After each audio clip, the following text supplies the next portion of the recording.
Assalamualaikum warahmatullahi wabarakatuh. Baiklah, pada video kali ini saya akan membahas tentang manajemen sumber daya manusia di era globalisasi. Sebelumnya perkenalkan, nama saya Hotna Marito Siregar, NIM 0104201061, jurusan manajemen dakwah kelas MDA. Di mana pembahasan pertama yaitu tentang pengertian manajemen SDM global. Di mana manajemen sumber daya manusia global adalah penggunaan sumber daya global untuk mencapai tujuan perorganisasian tanpa memandang batasan geografis. Bidang manajemen SDM global dikarakteristikkan oleh 3 pendekatan.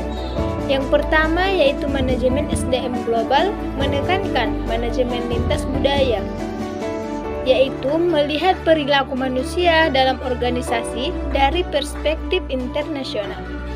Yang kedua yaitu dikembangkan dari hubungan industri, komparatif, dan literatur manajemen SDM dan berusaha untuk menggambarkan, membandingkan, dan menganalisis sistem SDM di beberapa negara.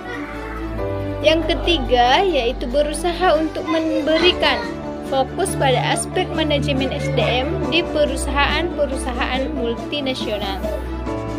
Baik, masuk ke pembahasan kedua yaitu tentang globalisasi dalam MSDM.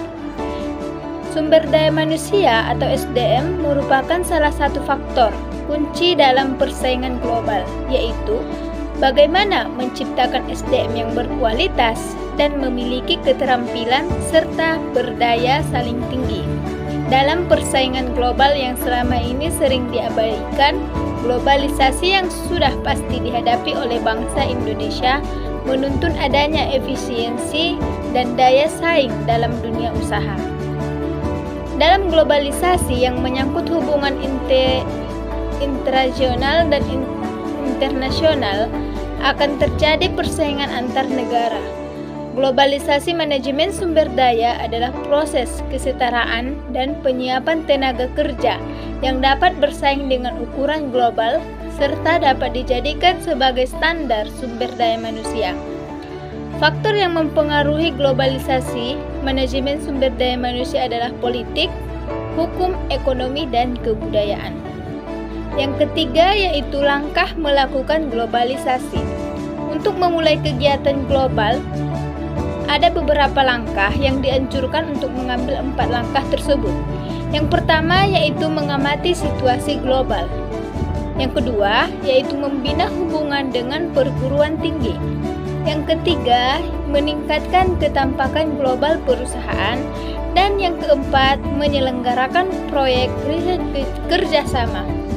Selanjutnya yaitu faktor yang mempengaruhi MSDM global. Adapun faktor yang mempengaruhi manajemen sumber daya manusia global, yang pertama itu faktor hukum dan politik, di mana perusahaan internasional memungkinkan harus memutuskan secara strategis kapan harus tunduk pada hukum dan peraturan negara tuan rumah dan kapan harus mengabaikannya karena alasan-alasan operasional atau politik. Yang kedua yaitu faktor ekonomi. Faktor ekonomi berhubungan dengan persoalan hukum dan budaya, serta negara yang berbeda memiliki sistem ekonomi yang berbeda. Beberapa negara bahkan masih beroperasi dengan bersih komunisme yang dimodifikasi yang pada dasarnya telah gagal. Yang ketiga yaitu faktor budaya, di mana kebudayaan terdiri atas kekuatan sosial yang mempengaruhi nilai-nilai keyakinan dan tindakan-tindakan sekelompok orang yang berbeda. Pembahasan yang selanjutnya yaitu manajemen sumber daya manusia dalam menghadapi persaingan global. Strategi sumber daya manusia berkaitan dengan visi, misi, strategi perusahaan, dan juga strategi fungsional. Penentuan strategi sumber daya manusia perlu memperhatikan misi, visi, serta strategi korporat, serta perlu dirumuskan secara logis, jelas, dan aplikabel. Ketidaksesuaian strategi SDM dan strategi perusahaan akan mempengaruhi pencapaian sasaran perusahaan.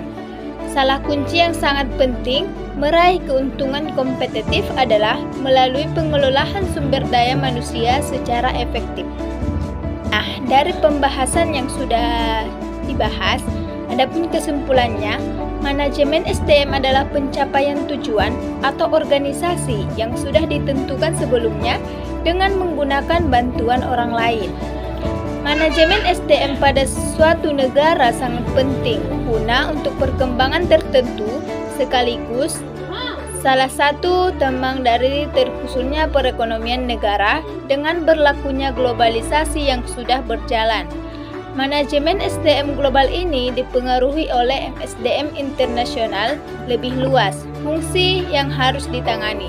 Contohnya yaitu pajak, gaji dalam mata uang asing, keluarga pekerja, dan lain-lain. Sehingga ada kemungkinan timbulnya masalah. Satu tantangan terbesar bagi SDM global pada umumnya adalah perbedaan kebudayaan antar negara. Sekian pembahasan tentang sumber daya manusia di era globalisasi yang dapat saya sampaikan. Mohon maaf atas kekurangan. Wassalamualaikum warahmatullahi wabarakatuh.